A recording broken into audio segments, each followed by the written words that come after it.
Halo Bapak Ibu, saudara-saudari, para penggemar cerita rakyat yang saya kasihi dan saya hormati.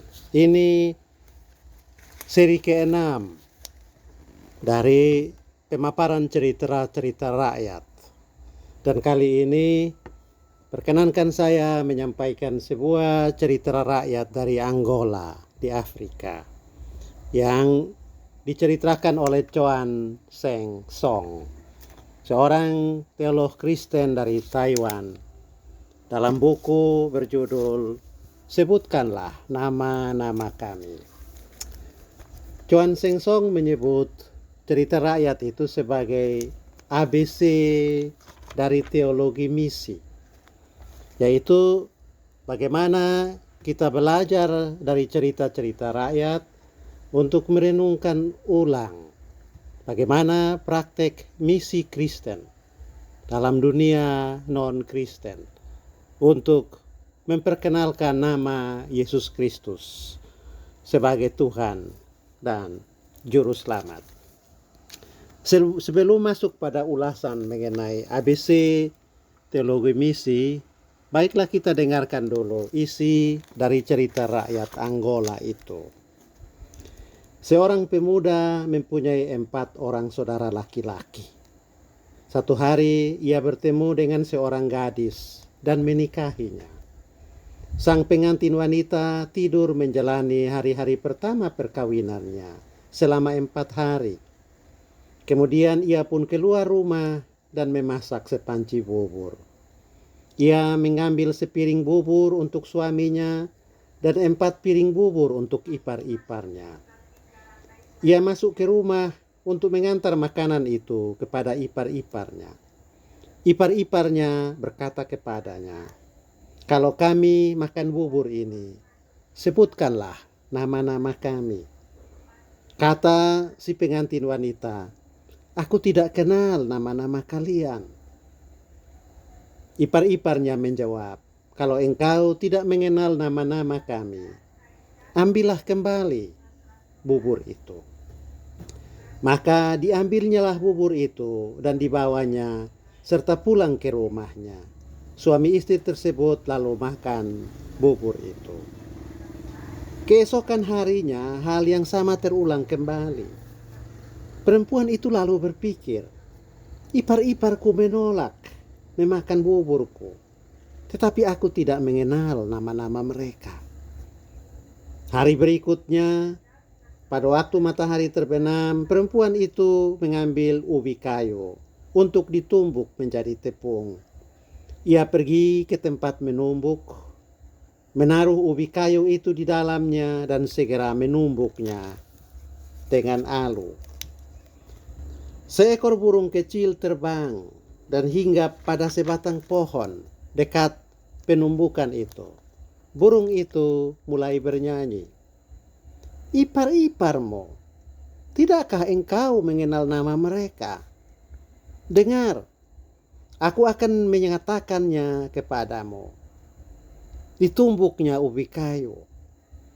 Yang satu bernama Tumba Sikunda, yang lain bernama Tumba Sikundu Muna. Dengar, aku akan mengatakannya kepadamu. Yang satu bernama Tumba Kaula, yang lainnya bernama Tumba Kaula Muna. Dengar, aku akan mengatakannya kepadamu. Ditumbuknya ubi kayu. Dengar, aku telah mengatakannya kepadamu.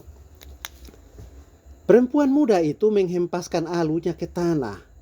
Ia memungut sebuah batu untuk menghalau burung itu. "Berisik," katanya. Burung itu dilempar dengan batu tadi, dan karena itu burung kecil itu terbang menjauh. Ketika tepung sudah jadi, dibawanya masuk ke dalam rumah dan dimasaknya menjadi sepanci bubur. Setelah masak, dibawanya beberapa piring kepada ipar-iparnya. Mereka berkata kepadanya, "Sebutkanlah nama-nama kami." Kata si pengantin wanita, "Aku tidak kenal nama-nama kalian."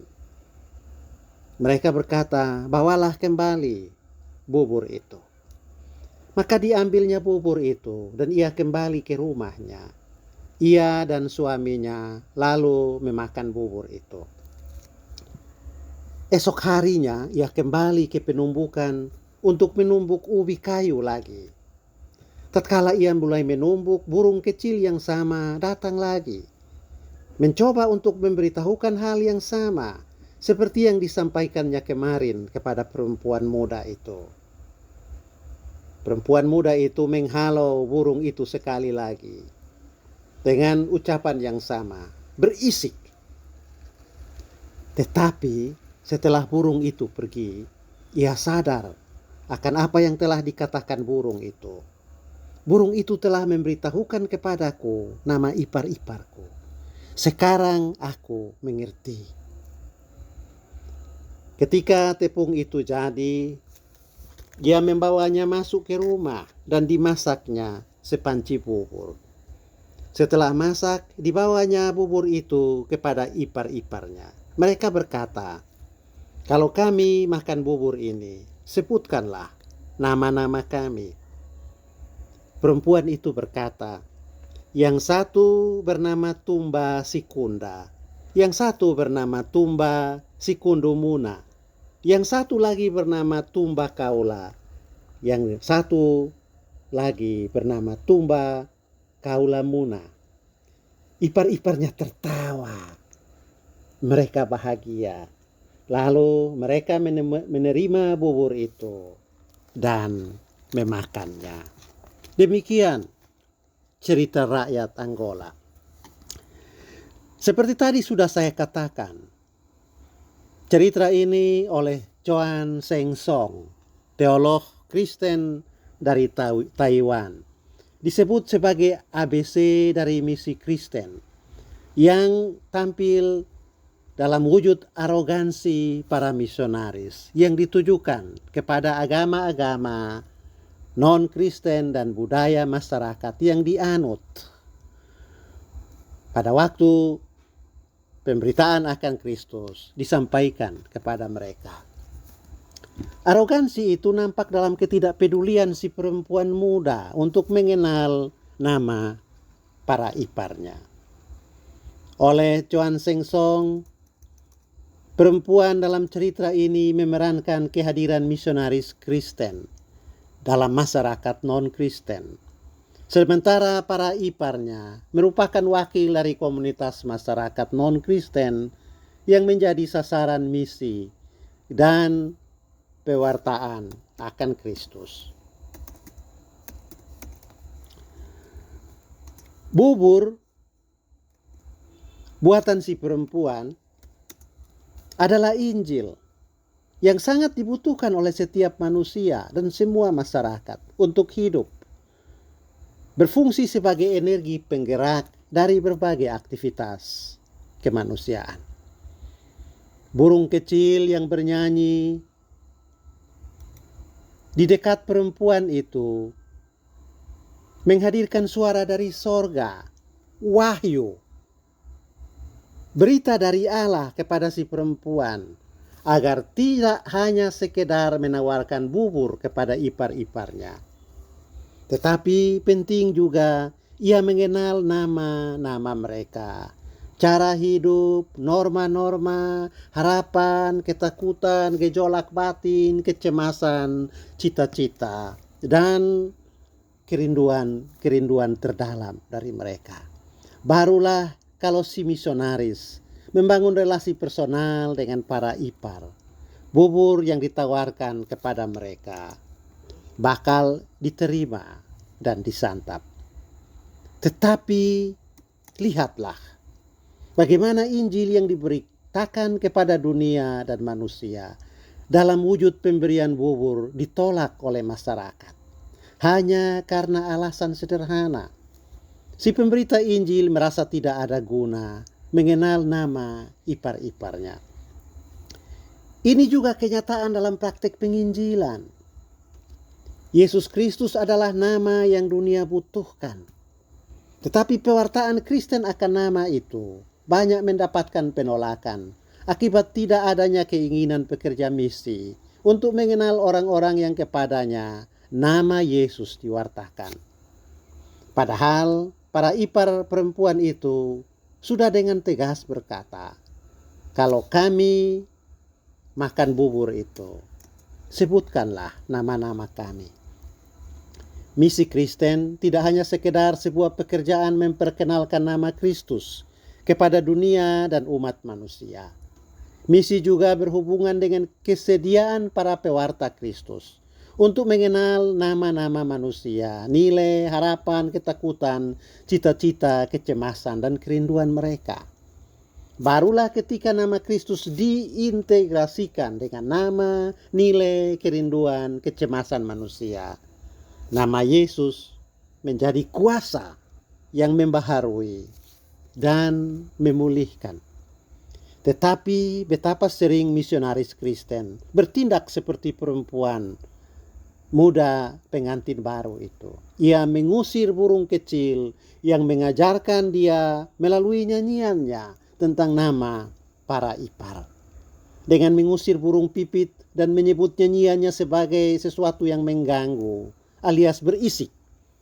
Si pekerja misi menganggap usaha mengenal nama-nama orang non-Kristen, budaya, pemahaman mereka tentang hidup yang bermakna, dan kebiasaan mereka sebagai godaan kepada berhala dan berpotensi pada kekafiran. Pekerja misi tidak perlu belajar mengenal dunia dan manusia dengan harapan dan keprihatinan, dengan kecemasan dan cita-cita mereka. Menurut pandangan umum, itu hanya akan mengakibatkan kebisingan dan kebingungan. Misi lebih dipahami sebagai kegiatan mengubah atau mengganti nama-nama, norma-norma yang sudah ada dalam masyarakat dengan nama-nama yang baru, norma-norma buatan si misionaris. Itulah sebabnya di mana saja kekristenan hadir, hampir semua nama lokal diganti dengan nama dari barat. Nama lokal dianggap berhala, nama barat dicap berakhlak, meskipun kadang-kadang tidak dipahami maknanya. Mengkafirkan nama para ipar menjadi alasan bagi para ipar berkata kepada pengantin muda itu, "Kalau engkau tidak mengenal nama-nama kami, ambillah kembali bubur itu."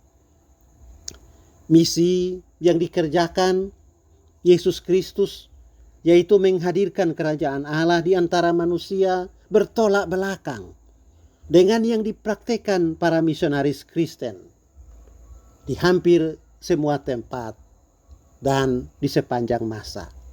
Yesus tidak merasa terusik berada di tengah-tengah orang banyak.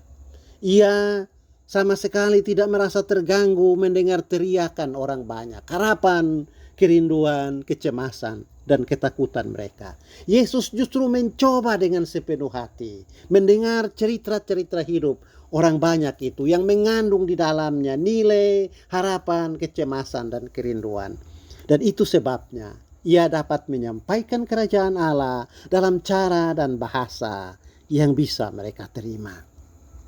Beruntunglah dalam cerita rakyat Angola ini, si perempuan pengantin baru itu menyadari kekeliruannya dan akhirnya bertobat.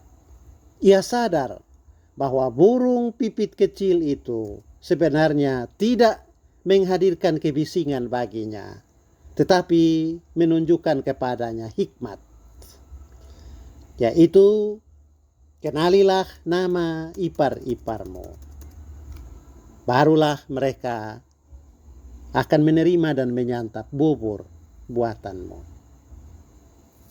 Dan kita dengar dari cerita rakyat itu, setelah dia bisa mengeja nama ipar-iparnya satu demi satu, ipar-iparnya tertawa, tersenyum bahagia. Mereka menerima bubur pemberiannya dan menyantap bubur itu sampai habis. Begitu juga hendaknya pelaksanaan misi Kristen untuk mewartakan Kristus di masyarakat non-Kristen. Pemberitaan nama Yesus Kristus kepada manusia perlu dilakukan dalam kesadaran akan pentingnya mengenal nama-nama, norma, nilai, penderitaan, harapan, kecemasan, dan kerinduan orang-orang yang hendak disapa oleh nama itu, supaya nama Yesus menjadi kuasa yang menghidupkan, membebaskan, dan menebus mereka.